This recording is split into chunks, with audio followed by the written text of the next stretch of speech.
It's Wednesday, Women's Day at the Great New York State Fair. I'm Lisa Chalenza from TK99 and TK105.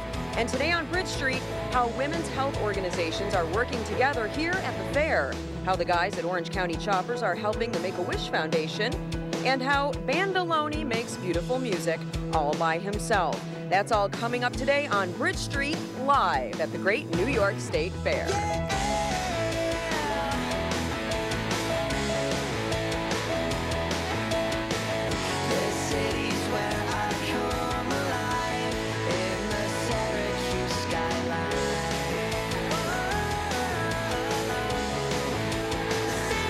And now, here are your hosts, Chris Brandolino and Kayley Nixon. Hello. Wow. Hi, everybody. Hi, guys. Thank you guys so much for coming out. What a beautiful day. Great crowd today, Kaylee. This is a fabulous crowd. They're energetic in here, aren't they? VIPs over here. Hi, guys. Hi there. Hey. Good morning. I see a lot of young people today. You know what else I see a lot of? What's that? Teal ribbons for ovarian cancer awareness. I've been seeing them all throughout the fair. We'll be chatting a little bit more about that later on. And since it's Women's Day,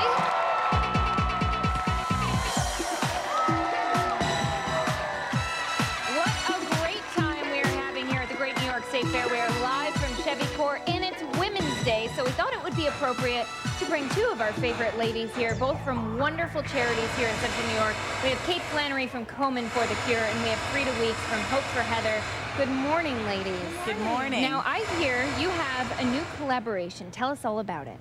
Well, we're very excited at Susan G. Komen for the Cure. We are just honored and privileged to be able to combine forces. We share the same values and core mission: women's health, education, access to affordable quality health care, and Frieda and her husband Gary have really pioneered ovarian cancer awareness the way that the breast cancer movement started 30 years ago.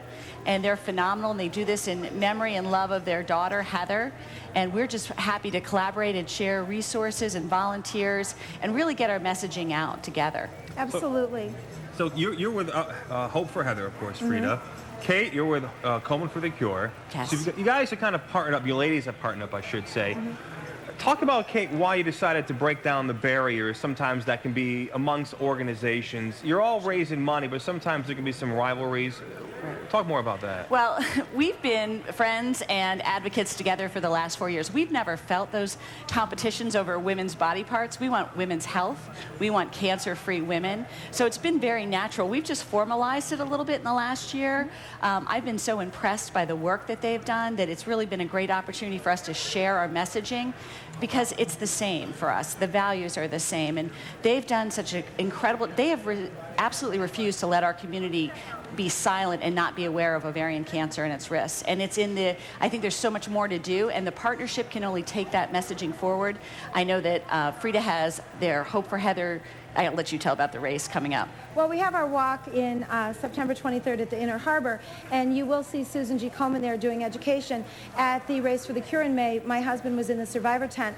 There is a very strong relationship between breast and ovarian cancer. If you have breast cancer or colon cancer as a woman, your risk for ovarian cancer is higher. So I was unable to be there, but my husband was there talking to the survivors so that they know what to look for. And we really need to know that it is about the survivorship of women and understanding their risks for breast cancer and ovarian cancer and making a difference in saving lives.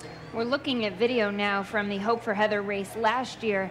I have to tell you, in the time that we've been at the fair, we're seeing these teal ribbons everywhere. And you guys, you ladies, are doing such a phenomenal job of raising awareness. What does it mean to you, Frieda, to see all of the teal around the fair? It means so much. When Heather worked for the Ovarian Cancer Research Fund, her mission was, and she would be so happy for this collaboration, because she said her mission was, by the time she was 35, she wanted women to understand that the teal ribbon was just as important as the pink, and she wanted to see a billboard in Times Square next to Susan G. Komen as a partnership. And I've always looked to Kate for leadership and mentoring. I really have to give a shout out. Our volunteers over the year this year made 50,000 ribbons for us. Oh my gosh. Women's groups, civic groups, church groups, and we get to educate women for doing that, and we wanted to say thank you. Kate, you were mentioning that you and Frieda have been friends. You've been part of these campaigns for a while. Is there anything that you've learned from Frieda or Frieda that you learned from Kate when you watch them, you observe each other during their campaign, during the fundraising? I have to answer this because Frieda is an inspiration. She and Gary and some core volunteers, they are small, but they are mighty. Their passion is, you can't stop it.